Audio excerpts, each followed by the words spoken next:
we're just going to go over a one-on-one play here. Uh, I think, the ability for a player to beat another player one-on-one in hockey is really one of the most valuable skills. It's obviously as you get higher and higher, it becomes harder and harder to do. But whether it's a D on a breakout, whether it's a situation like this on a rush, whether it's a player coming out of the corner offensively trying to get to the net, it's really a hugely valuable skill. And I think there's ways to do it that lead to continued puck position, whether you succeed or fail in getting around that player. And I think it's like an all or nothing play. You're either going to get the puck and be past that player, or they're going to be going with possession the other way.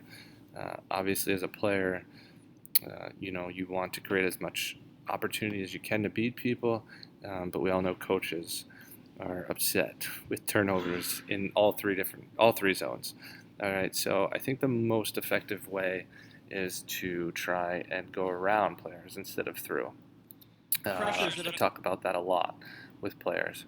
So here's a really good example of maybe trying to go through someone instead of going around. All right, so we got back pressure coming here. All right, but we got really good speed. It's a 1-on-2.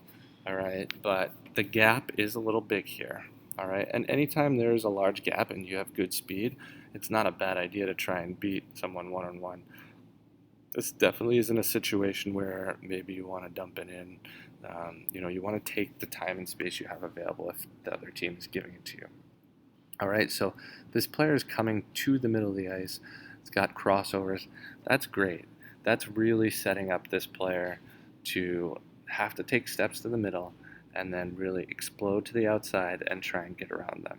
It tends to be harder to do it the other way. It's possible, all right, but when you're going here and cutting the middle, because that gives the opportunity for this D to react. If you get around the D this way, this D is still going to react and pivot, but it's going to be much harder for them to contain you if you do that. All right, so really good setup here.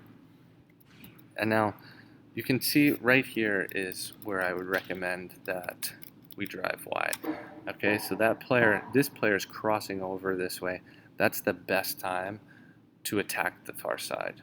Okay, if you have a D crossing over on one-on-one, it's very hard for them to finish that crossover, adjust, open up, or continue backwards and cross over the other way and recover from there. Especially this stick is really guiding you that way.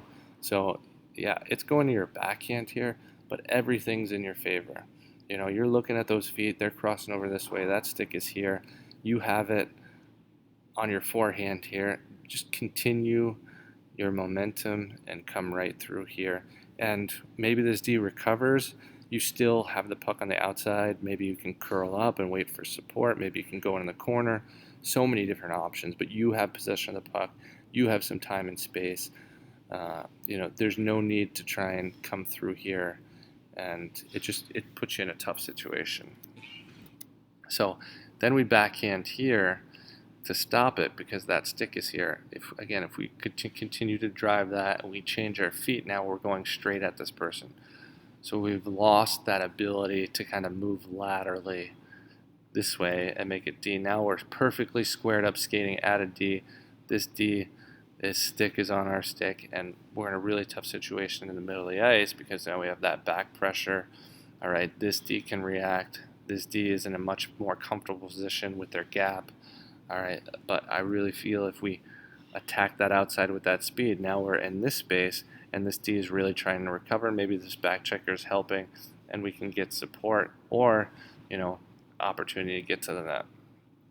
So it ends up in a turnover.